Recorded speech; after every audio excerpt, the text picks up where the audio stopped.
Hello, this is Alan Brooks, and today we're going to be looking at another new discovery. I found, not that I'm that bright, that the Bible, the Old Testament especially, repeats the same stories over and over again.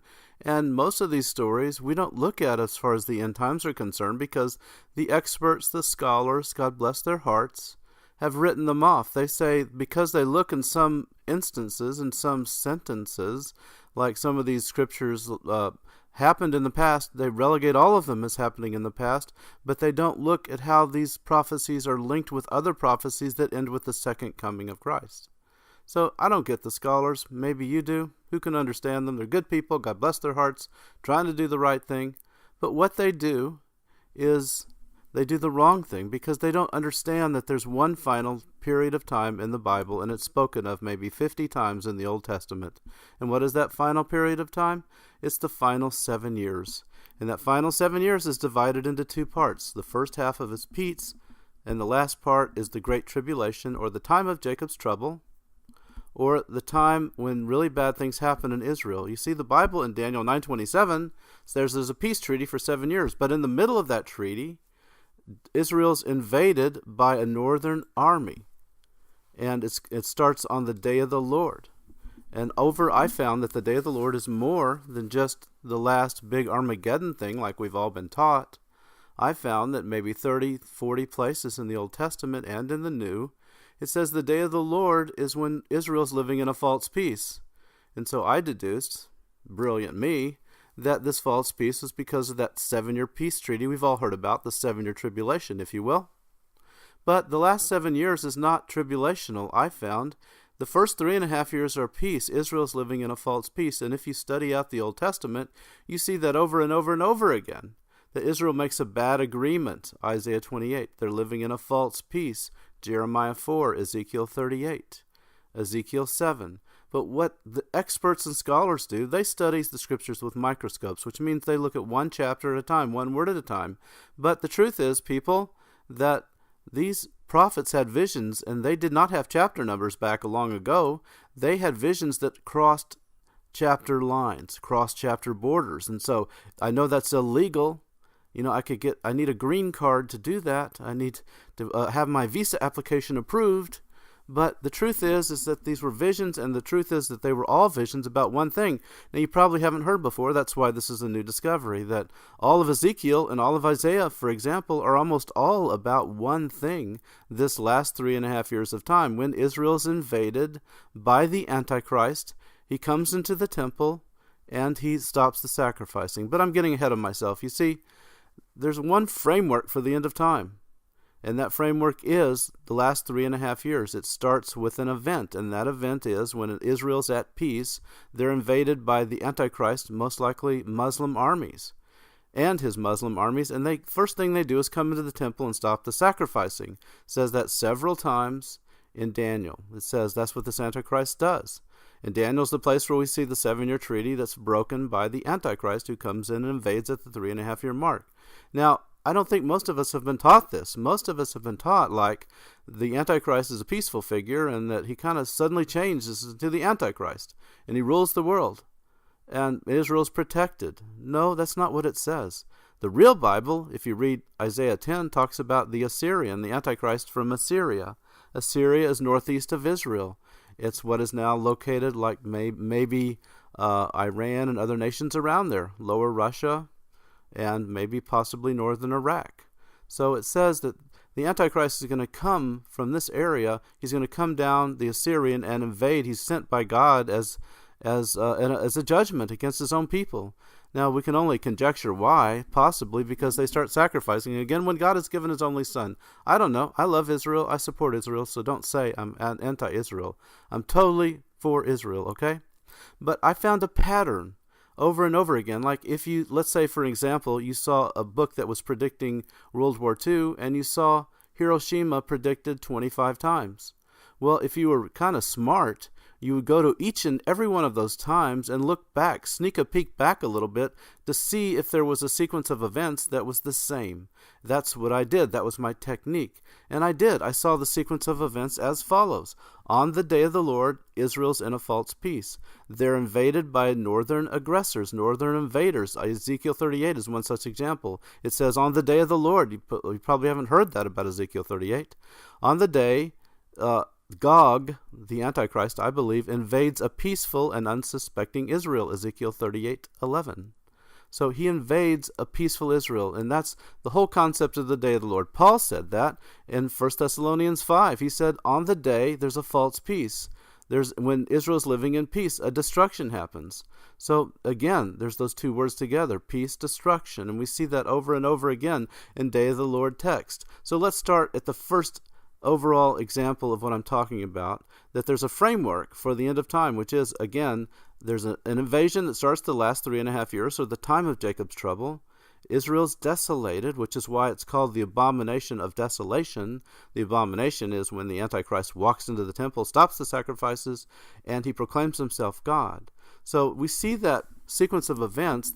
It starts with that abomination, and then it says several times that the Antichrist rules for a period of time, which is called 3.5 years.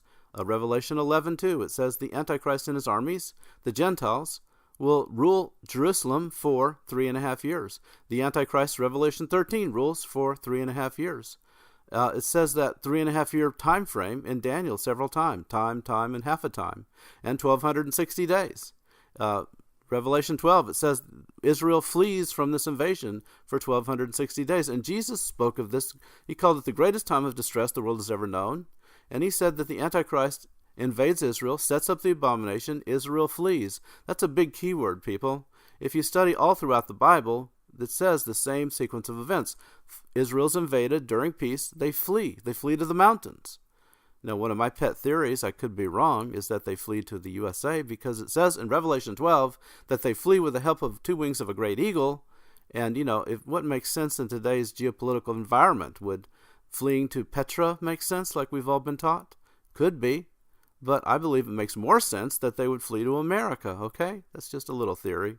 You can't beat me up for it. It's just theory, okay? So anyway, getting back to this sequence of events, we see in Ezekiel 7-11, it's the key words, on the day peace is sought, but it's not found. Then it says, the worst of the Gentiles, who I believe is the Antichrist, will bring a destruction to Jerusalem. And look how that matches what Paul said. Paul said, on the day happens when is a destruction when people are saying peace and safety. Destruction where? Israel. Right? That's what this is all about. Jesus comes back to Israel, and the Antichrist rules from Israel, not from the United States. So again, it says here, Ezekiel 7-11, on the day peace is sought but not found. The worst of the Gentiles comes, and the Antichrist will bring a destruction to Jerusalem. Then it says escape or flee to the mountains. Now Jesus said about that same event, the Antichrist comes, and Israel has to flee to the mountains. You see the same words, the same phrases about the same events. And then remarkably, Jesus said, what happens next? He said there's an abomination in the temple, which would be a defilement, right? Would be this Antichrist coming in and stopping the sacrifices and defiling it. And remarkably further, step 2, Ezekiel 7 says the same thing. The temple's defiled. And then the next chapter, Ezekiel 8, says there's an abomination. Now, is that a coincidence? Because it's the same words. And lest we think it's just some out there theory I have here, also in Ezekiel 8, it talks about there's an idol of jealousy in the entrance to the temple. Now, we all know Revelation 13 talks about there's an image of the beast, right, that comes to life and the world is forced to worship it. That's an idol of jealousy. So, you see, the Bible is a pet phrase. I have a pet phrase about the Bible, which is the same God uses the same words and phrases to describe the same events throughout the same Bible. And if we link up these same words and phrases, we see patterns, a same sequence of events that keeps on cropping up. Now, the experts will just trash talk me and say, hey, these happened in the past. Ezekiel 7 happened in the past. Alan, you're an idiot. Okay, well, I am an idiot, and they do have to let me out of my straitjacket just to do this teaching. But anyway, Ezekiel 7 through 11 has the sequence of events on the day of the Lord, which definitely is for the end. There's a peace. Israel's living in a false peace, and then the worst of the Gentiles comes. He brings a destruction to Jerusalem. Israel has to escape or flee to the mountains. The temple's defiled, and then there's an abomination with an idol of jealousy. Gee, to me, that matches exactly what the New Testament says. And then at the end of this little sequence of events, it talks about the glory of God leaves the temple in heaven, and he comes and stands on a mountain to the east of Jerusalem. And if that sounds familiar, it matches, if you can see by this chart, it matches exactly Zechariah 14. On the day of the Lord, or on that day, his feet will stand on the Mount of Olives east of Jerusalem. So it's the same thing, Ezekiel 7 through 11. So those are definitely end times events. So I don't know how any scholar, God bless their hearts, with their microscopes and their huge Greek translations or whatever, could say that Ezekiel 7 through 11 is not one story that ends with the second coming of Christ, because it is. It matches what Jesus and Paul said, and it matches word for word what Zechariah 14 says. It also matches what Zechariah 14 says. On the day of the Lord, if you look to the chart here, Jerusalem's goods will be plundered. The city will be ransacked. The houses looted and the women raped. That's what Muslims do, Muslim armies will do. And that's why Jesus said, flee to the mountains fast. Don't even get your stuff out your house, dog. He said, don't get it. Don't go get it, because Muslim armies are going to really hurt people. And we know that they recently in Iraq, ISIS had, a broken open pregnant woman, just like Jesus said. That's why Jesus said, woe to you who are pregnant in those days. Okay? He said it for a reason.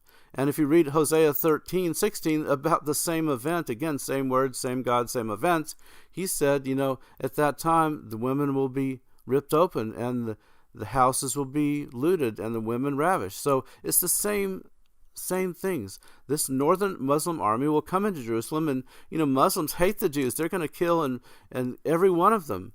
And again, Zechariah 14 has the same word, flee. Just like Jesus said, it says half the city will flee. Well, why half? Because half the city is like Arab right now, right? So that makes sense. Boy, God's pretty smart, eh? And then at the end of Zechariah 14, again, it gives us the key word that we know is going to happen on the day, at the end of the day of the Lord. Jesus' feet will come and stand on a mountain, the Mount of Olives, east of Jerusalem, just like Ezekiel 11, at the end of that little movie scene, says the glory of Jesus comes and stands on a mountain to the east of Jerusalem. It's the same thing, people. I think even I can see that, so hopefully you can. Even I, as autistic as I am, I see it. So look at the next column, Ezekiel 12 through 17. It's a movie flashback. My theory is that the Bible, these prophets said these same prophecies over and over and over again, and all of us have been taught that they're all different prophecies that happened to Israel long ago. But they ignore the words, the day of the Lord, or the key words about the end of time. So on Ezekiel 7 through 11, we saw on the day of the Lord during peace, the worst of the Gentiles invades. He brings the destruction. Israel has to flee to the mountains. The temple's defiled. And at the end of that little sequence of events, Jesus, the glory of God, comes back and stands on a mountain east of Jerusalem. Now, Ezekiel 12 through 17, it says amazingly kind of the same thing. False prophets say peace. Jerusalem will become desolate. Jesus says it's the abomination of desolation. There's a reason he said that, because the Muslim armies will desolate Israel. This is the time of judgment and wrath. That's why Luke 21, it says armies surround Jerusalem. This is a time of wrath and judgment of God against the people of Israel. And so, we've all been taught that Luke 21 happened in the past, because it looked like Israel was scattered back then. But, Israel's going to be scattered twice, people. And it says in Luke 21, this is the time of punishment for the people of Israel. And this is the end times, it says basically in that verse. So anyway, Ezekiel 12 through 11, getting back to that, this is the same words and phrases. During a peace, Israel become desolate. The judgments of swords will come upon Jerusalem. Her lovers will burn her. The lovers who signed the peace treaty with her. Okay, and then at the end of Ezekiel 12 through 17, it talks about the branch, Jesus Christ, coming back and standing on a high mountain. Throughout Isaiah, Jesus is known as the branch. and he comes back and stands on a high mountain. So I hope you can see the columns here at the end of each one of these little progressions. They're the same words and phrases. They're the same sequence of events. All three say on the day of the Lord, basically. There's a peace. There's a false peace. And then Israel's going to be invaded and the city has to flee. I hope you can see that. Then the temple's defiled and there's an abomination. Again, it's the same words and phrases. And Jesus said it too, if you look at the last column versus Ezekiel 7 through 11 in the first column. And then at the end of these, all of them have Jesus Christ coming back in one way or another, but three of them have him coming back on a mountain. And I think that's not just coincidence, people. Now I'm going to show you one more little thing that I came up with right now. Ezekiel 7 through 11, again, here it is. During a false peace and on the day Israel's invaded, Israel flees to the mountains, Israel's desolated, the temple's defiled, and then 42 months later, 144,000 Jews are marked on their foreheads. Yes, it says the Jews are marked on their foreheads in Ezekiel 9. And then the glory, Ezekiel 10, leaves heaven. Then Ezekiel 11, the glory comes back and stands on a mountain east of Jerusalem, just like Zechariah 14:4 says. Look it up. Then Ezekiel 12 through 17 seems to repeat the same story, but has aspects of America in it. It says false prophets say peace. Israel will be laid waste when every vision will be fulfilled. I didn't have that in the first chart. But again, every vision is fulfilled when? At the end of time, people. It's just logical. Then Israel will be invaded by beast and famine. And then a branch is clipped off and carried by an eagle to a land of trade, a land of merchants. Okay, now where would that be? You see, Jesus is known as the branch in Bible talk.